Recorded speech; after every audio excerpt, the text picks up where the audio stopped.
السلام علیکم ورحمۃ اللہ وبرکاتہ۔ الحمدللہ کفا وسلام علی عبادہ الذین اصطفیٰ، اما بعد۔ محترم ناظرین کرام، آسان درس قرآن کے اندر 26ویں پارے کا دوسرا رکوع ہے، جس کے اندر 10 آیتیں ہیں، آیت نمبر 11 سے آیت نمبر 20 تک، سورہ احقاف سورہ نمبر 46 میں۔ اعوذ باللہ من الشیطان الرجیم، بسم اللہ الرحمن الرحیم۔ وقال الذین کفروا للذین آمنوا لو کان خیرا ما سبقونا الیہ واذ لم یہتدوا بہ فسیقولون ھذا افک قدیم۔ اور کافروں نے ایمان لانے والوں سے کہا، اگر یہ دین اسلام اچھا ہوتا تو یہ ایمان والے اسے قبول کرنے میں ہم سے آگے نہیں بڑھ سکتے تھے۔ ان کافروں نے اس قرآن سے ہدایت نہیں پائی ہے، اس لیے اب یہ ضرور کہیں گے یہ تو پرانا جھوٹ ہے۔ ومن قبلہ کتاب موسیٰ اماما ورحمہ وہذا کتاب مصدق لسانا عربیا لینذر الذین ظلموا وبشریٰ للمحسنین۔ جبکہ اس سے پہلے موسیٰ علیہ السلام کی کتاب توریت رہنما اور رحمت تھی، اور یہ عربی قرآن ہوتے ہوئے بھی اس توریت کو سچا بتا رہا ہے، تاکہ ظالموں انکار کرنے والوں کو اللہ کے عذاب سے ڈرائے اور نیکی کرنے والوں کو خوشخبری سنائے۔ ان الذین قالوا ربنا اللہ ثم استقاموا فلا خوف علیہم ولا هم یحزنون۔ بے شک جن لوگوں نے کہا ہمارا رب اللہ ہے، پھر اس پر جم گئے، مرتے دم تک ایمان پر قائم رہے، تو ان کے لیے کوئی ڈر نہیں ہوگا اور نہ ہی وہ غمگین ہوں گے۔ اولئک اصحاب الجنۃ خالدین فیہا جزاء بما کانوا یعملون۔ ایمان والے ہی جنتی ہیں جس میں ہمیشہ ہمیشہ رہیں گے، یہ ان کے نیک کاموں کا بدلہ ہے۔ ووصینا الانسان بوالدیہ احسانا حملته امه کرہا ووضعته کرہا وحملہ وفصالہ 30 شہرا حتی اذا بلغ اشدہ وبلغ 40 سنہ قال رب اوزعنی ان اشکر نعمتک التی انعمت علی وعلی والدی وان اعمل صالحا ترضاه واصلح لی فی ذریتی انی تبت الیک وانی من المسلمین۔ اور ہم نے انسان کو حکم دیا کہ وہ اپنے ماں باپ کے ساتھ اچھا سلوک کرے۔ اس کی ماں نے بڑی تکلیف سے اسے پیٹ میں اٹھائے رکھا اور بڑی تکلیف سے اس کو جنا، اور اس کو پیٹ میں اٹھائے رکھنے اور اس کے دودھ چھڑانے کی مدت 30 مہینے ہے، یہاں تک کہ جب وہ اپنی پوری جوانی کو پہنچا اور 40 سال کا ہو گیا تو وہ کہتا ہے، میرے رب مجھے توفیق دے کہ میں تیری اس نعمت کا شکر ادا کروں جو تو نے مجھ پر اور میرے ماں باپ پر کیا ہے، اور یہ بھی توفیق دے کہ میں ایسے نیک عمل کروں جو تجھے پسند ہے، اور میرے لیے تو میری اولاد کو بھی نیک بنا دے، بے شک میں تیرے سامنے توبہ کرتا ہوں اور میں مسلمانوں میں سے ہوں۔ اولئک الذین نتقبل عنہم احسن ما عملوا ونتجاوز عن سیئات فی اصحاب الجنہ وعد الصدق الذی کانوا یوعدون۔ یہ ایمان والے لوگ ہیں جن کے اچھے کاموں کو ہم قبول کریں گے اور ان کی برائیوں کو معاف کر دیں گے، یہ جنتی لوگ ہیں اس سچے وعدے کی وجہ سے جو ان سے دنیا میں کیا جاتا تھا۔ والذی قال لوالدیہ اف لکما اتعداننی ان اخرج وقد خلت القرون من قبلی وہما یستغیثان اللہ ویلک آمین وہما یستغیثان اللہ ویلک آمین ان وعد اللہ حق فیقول ما ھذا الا اساطیر الاولین۔ اور جس نے اپنے ماں باپ سے کہا، تم دونوں پر اف یعنی افسوس ہے، تم مجھے اس بات سے ڈراتے ہو کہ میں زندہ کر کے زمین سے اٹھایا جاؤں گا، جبکہ مجھ سے پہلے بہت سی امتیں یعنی نسلیں گزر چکی ہیں اور ان میں سے تو کوئی بھی زندہ ہو کر نہیں آیا۔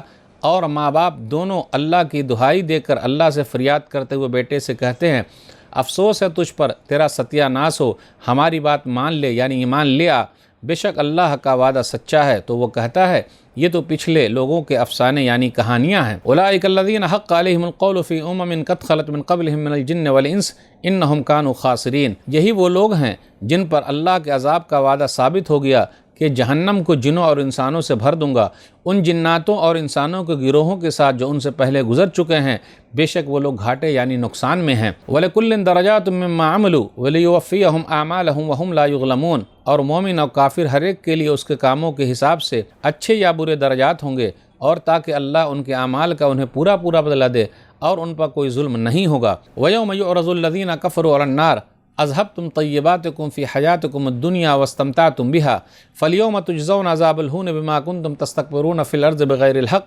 وبما کنتم تفسقون۔ اور یاد رکھو جس دن کافروں کو آگ کے سامنے پیش کیا جائے گا تو ان سے کہا جائے گا کہ تم اپنے حصے کی نعمتیں دنیاوی زندگی میں ختم کر چکے ہو اور ان سے خوب مزے بھی لے چکے ہو، اب تمہیں ناحق اکڑ، گھمنڈ اور نافرمانیوں کی وجہ سے ذلت کا عذاب دیا جائے گا۔ ناظرین اکرام، آسان درس قرآن کے اندر 26ویں پارے کا دوسرا رکوع ہے، جس کے اندر 10 آیتیں، سورہ احقاف سورہ نمبر 46 میں آیت نمبر 11 سے آیت نمبر 20 تک۔ آیت نمبر 11 پر غور کیجئے، لو کان خیرا ما سبقونا الیہ۔ اگر یہ دین بہتر ہوتا تو یہ لوگ اس کی طرف ہم سے سبقت نہ کر پاتے۔ کفار مکہ کہا کرتے تھے کہ اگر یہ دین، یہ اسلام اچھا ہوتا تو یہ بلال ہیں، عمار ہیں، صہیب ہیں، خباب ہیں، یہ لوگ ہم سے آگے نہیں پڑھ پاتے، ہم ہی لوگ پہلے اسلام کو قبول کر لیتے رضوان اللہ علیہم اجمعین، لیکن یہ لوگ تو اسلام قبول کرنے میں ہم سے آگے نکل گئے ہیں۔ تو پتہ یہ چلا کہ یہ اسلام صحیح نہیں ہے، یہ دین صحیح نہیں ہے، اس لیے یہ کمزور لوگ آگے نکل گئے، ورنہ ہم لوگ اچھے تھے، شرافت والے تھے، ہم لوگ آگے نکلتے۔ اللہ کی طرف سے ہوتا تو ہمیں اللہ تعالیٰ پہلے توفیق دے دیتا،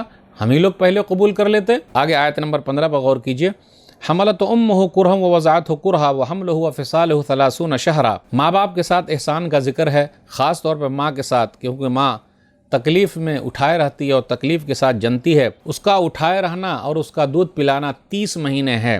تو یہ آیت جو ہے سورہ احقاف سورہ نمبر 46 کی آیت نمبر 15، اس سے یہ پتہ چلتا ہے کہ بچہ 6 مہینے میں بھی پیدا ہو سکتا ہے، کیونکہ دودھ پلانے کی مدت 2 سال ہے، تو یہاں 30 مہینہ کہا گیا ہے۔ تو 30 مہینے میں 2 سال کیا 24 مہینہ ہو گیا، تو بچے کتنے 6، تو 6 مہینے میں بھی بچہ پیدا ہو سکتا ہے، اس میں کوئی حرج کی بات نہیں ہے۔ ماں باپ کا مقام و مرتبہ کافی اونچا ہے، خاص طور پہ ماں کا۔ صحیح مسلم کتاب البر والصلہ حدیث نمبر 2548، ابو ہریرہ رضی اللہ تعالیٰ عنہ بیان فرماتے کہ ایک آدمی نبی صلی اللہ علیہ وسلم کے پاس آیا اور کہا، من احق الناس بحسن صحابتی، میرے اچھی صحبت کا اور اچھے طریقے سے رہنے کا لوگوں میں حقدار کون ہے؟ میں کس کے ساتھ اچھے طریقے سے رہوں، اچھا سلوک کروں؟ تو نبی صلی اللہ علیہ وسلم نے فرمایا، امک تیری ماں، تیری ماں زیادہ حقدار ہے۔ پھر کہا کون؟ پھر کہا تیری ماں۔ کون؟ پھر کہا تیری ماں۔ پھر کہا ثم ابوک، تیرا باپ۔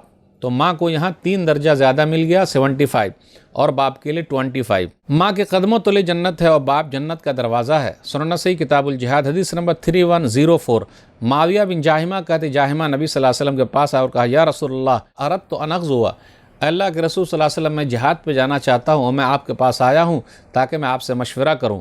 تو نبی صلی اللہ علیہ وسلم نے فرمایا، حل لک من ام، کیا تمہاری ماں زندہ ہے؟ تو اس نے کہا ہاں۔